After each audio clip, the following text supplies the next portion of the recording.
as I share my CD collection with you. This is going to be part one of the Bees, featuring the amazing band Black Sabbath. Come on in and have a look.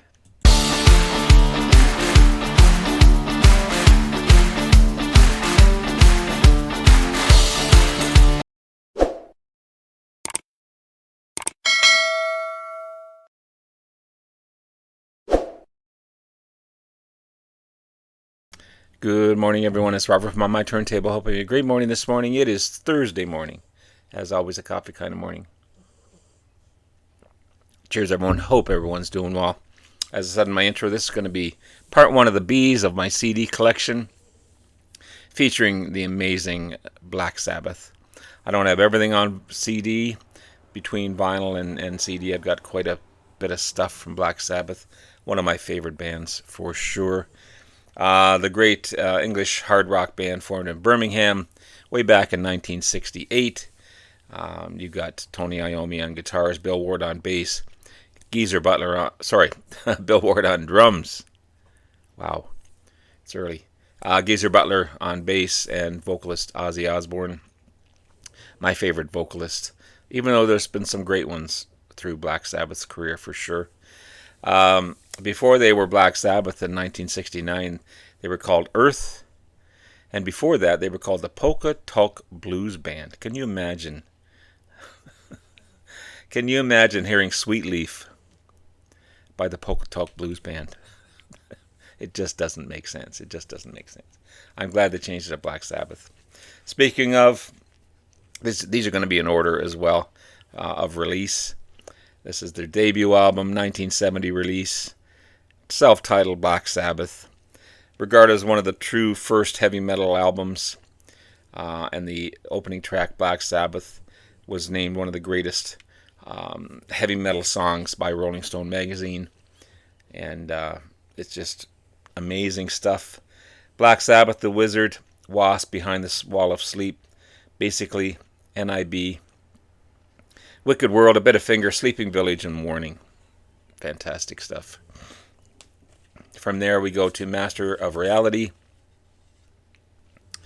the third studio album, again, kind of the foundation of stoner rock and sludge metal, they call it. Just that heavy, grungy sound.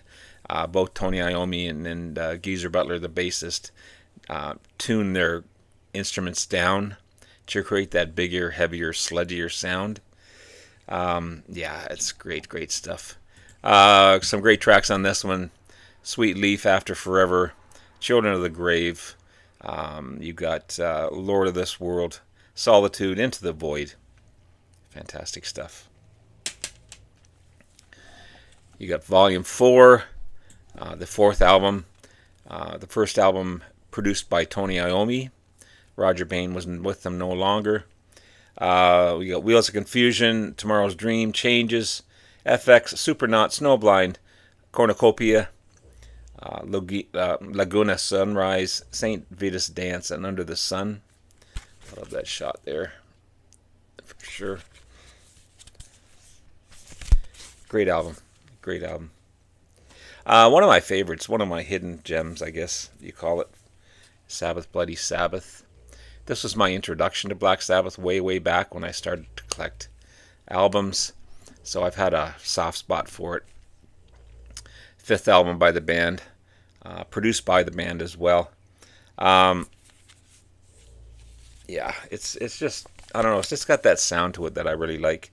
Sabbath, Bloody Sabbath, A Natural Acrobat, Fluff, which I could live without. Sabracadabra, Killing Yourself to Live, Who Are You, Looking for Today, and Spiral Architect. Fantastic album. Despite the cover and despite Bill Ward's very tight red tights there, this is Sabotage. Sixth album by the band, 1975 release. They were going through a lot of legal battles with their former manager, Patrick Meehan. So a lot of stress was in the band. Ongoing legal battles. Hence the song, the album title, Sabotage. But a great photo at the back there. Hole in the Sky, Don't Start Too Late, Symptom of the Universe, Megalomania, Thrill of It All, Superstars, Am I Going Insane, iRadio, and The Writ. Fantastic stuff. Despite the critics, I like this album. I really do. This is Technical Ecstasy. The seventh album by the band, produced by Tony Iommi, 1976 release. This one was a pretty commercial successful album. Hit the album charts, number 13. Went gold. It's more varied and complex songs. There's keyboards in there, which you didn't hear on other Black Sabbath albums. There's a poppier song sung by Bill Ward, meaning one of the first songs not sung by Ozzy Osbourne. Backstreet Kids, You Won't Change Me, It's All Right, Gypsy, All Moving Parts, Stand Still, Rock and Roll Doctor, She's Gone, and Dirty Woman. Pretty decent album overall. Never Say Die, the eighth album by the band, 1978 release. The last album, with Ozzy Osbourne, until 13 came out way back in 2013. A lot of drugs going on, a lot of heavy substance abuse. Ozzy Osbourne left the band, replaced by Dave Walker. He worked with Savoy Brown and Fleetwood Mac, completely other ends of the spectrum for sure. Tony Iommi wanted to reunite, but it didn't really work out all that great. Never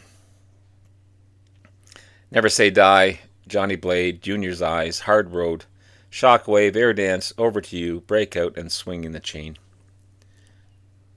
Great album. Heaven and Hell, ninth album by the band, 1980 release, the first with Ronnie James Dio, who replaced Ozzy on vocalist. Produced by Martin Birch. Commercial success on this one as well. Pretty huge commercial success. Of course, Ronnie James had a lot to do with that. His operatic vocals. Neon Night, Stone of the Sea, Lady Evil, Heaven and Hell, Wishing Well, Die Young, Walk Away, Lonely is the Word. Fantastic stuff. Then you get into the Tony Martin years. I've got a fantastic box set as well by the band with Tony Martin in it. This is Cross Purposes, the 17th album, 1994 release. Tony Martin left, came back, and became the lead vocalist on this one after Ronnie James Dio left for the second time. Gates of Hell, Headless Cross, Devil and Daughter, When Death Calls, Call of the Wilds. It's a great album. I really like Tony Martin's vocals. This is Tear. I've never known how to pronounce it properly. The 15th album by Black Sabbath, 1990 release. A lot of people thought this was a Norse mythology kind of concept album, but the band denied that. It's not really about that. It's just kind of the songs that they wrote at the time. But still, overall, a great album. Anno Monday, The Lawmaker, Jerusalem, the Sabbath Stones, The Battle of Tyre, or Tyr, Ogden's Court, Valhalla, Feels Good to Me, and Heaven in Black. I mean, if you... this one has Neil Murray on bass as well.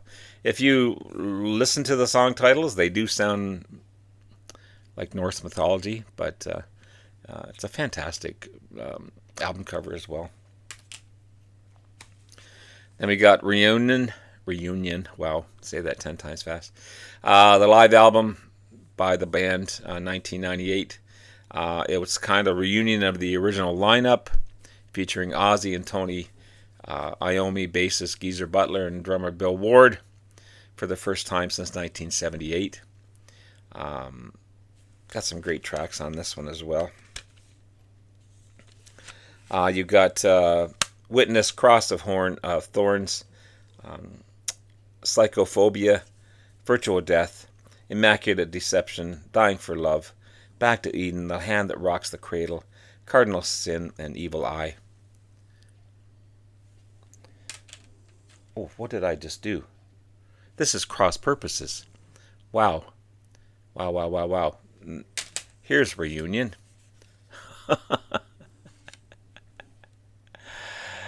Oh, let me backtrack on that one. Reunion. This is Reunion. It's a 2 CD set. My bad. I screwed that one up big time. I'm not going to go back and edit it, though. I screwed it up, but oh well. Yes. Everything on here. War Pigs, Behind the Wall of Sleep, Fears Wear Boots, Electric Funeral, Spiral Architect, Into the Void, Snowblind, Black Sabbath Bloody Sabbath, Black Sabbath, Iron Man, Paranoid, Children of the Grave, Psycho Man, Selling My Soul. You get the picture, for sure. And finally, their final studio album, 13, 2013 release. This was a long gap between their first album and their last album. It's fantastic. It's fantastic. I think it's great. Anyway, End of the Beginning, God is Dead, Loner, Zeitgeist, Age of Reason, Live Forever, Damaged Soul, and Dear Father. Cool. Spiral.